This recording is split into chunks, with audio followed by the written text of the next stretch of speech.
చరిత్ర ఉన్నంత వరకు అమరావతి చరిత్ర ఉంటుంది. ఆ చరిత్ర ఉన్నంత వరకు రైతుల చరిత్ర అమరావతి చరిత్రలో శాశ్వతంగా మిగులుతుందని చెప్పి కూడా నేను మీకు తెలియజేస్తున్నా.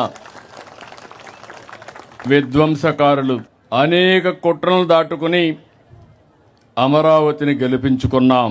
ప్రజా రాజధాని, ప్రజా విక్టరీగా ఈరోజు మనం నిరూపించుకోగలిగాం. ఈ సందర్భంగా అమరావతి రైతులకు, రాష్ట్ర ప్రజలందరికీ అభినందనలు, శుభాభినందనలు. మన ఆత్మ గౌరవాన్ని నిలబెట్టిన ప్రధానమంత్రి నరేంద్ర మోడీ గారికి మనస్ఫూర్తిగా ధన్యవాదాలు తెలియజేస్తున్నాను. గట్టిగా చప్పట్లు కొట్టి అభినందించండి. అమిత్ షా గారు, అందరూ కూడా కేంద్రంలో ఒకరిని కాదు అందరూ సపోర్ట్ చేసే పరిస్థితికి వచ్చారు. ఇదే ప్రాంతానికి ఇంత మునుపు కూడా వచ్చాను ఒకసారి గుర్తు చేయడానికి. ఏదైతే విధ్వంసం చేసిన తర్వాత మీ అందరికీ ఇబ్బందులు ఆ రోజే 3 రాజధానులు అనౌన్స్ చేసిన రోజున ఇక్కడికి వచ్చి పవిత్రమైన స్థలం ఇది, మామూలు స్థలం కాదు. దేశంలో ఉండే ప్రార్థనాలయాలన్నిట్లో ఉండే పవిత్రమైన మట్టిని, పవిత్రమైన జలాలు తీసుకొచ్చి ఈ ప్రాంతం అంతా పునీతం చేసి ఇక్కడ అలాంటి పవిత్రమైన మట్టి నీరు ఇక్కడ ఉంది.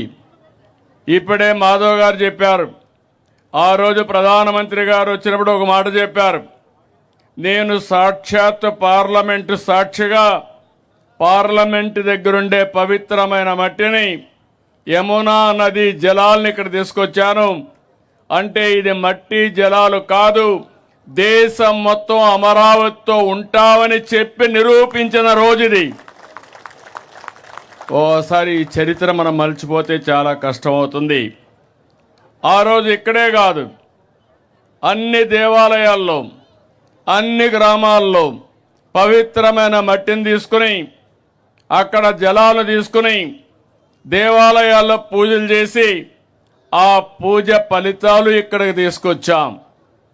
అలాంటివన్నీ కూడా మనం ఒకసారి గుర్తుపెట్టుకుంటే ఈరోజు సాక్షాత్ పార్లమెంటు ఒక పార్టీ కాదు, ఎన్డీఏ పార్ట్నర్సే కాకుండా దేశంలో ఉండే అన్ని రాజకీయ పార్టీలు అండగా అమరావతికి నిలబడ్డారంటే అది చరిత్ర.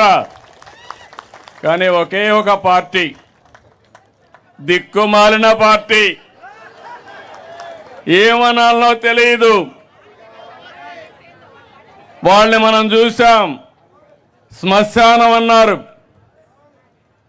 ఈరోజు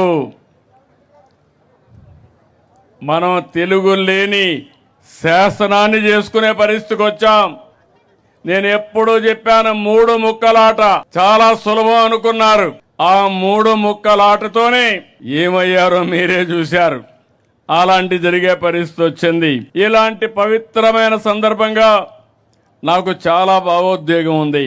మీకు ఒక నమ్మకం, ఇది ఒక రాజధాని అవుతుంది, మీ జీవితాల్లో మంచి కలుగుతుంది. అది కాకుండా మీరు ఇక్కడ రాజధానికి భూమి ఇచ్చిన వారు శాశ్వతంగా అవుతారనే మంచి పేరు కోసం ఒక నమ్మకంతో నాకు 29,000 మంది రైతులు 33,000 ఎకరాలు స్వచ్ఛందంగా 1% లిటిగేషన్ లేకుండా ఇచ్చారు. ఆ రోజు ఈరోజు నారాయణ గారు ఇక్కడే ఉన్నారు. చెప్తే మీ దగ్గరకు వచ్చి మాట్లాడి చేశారు.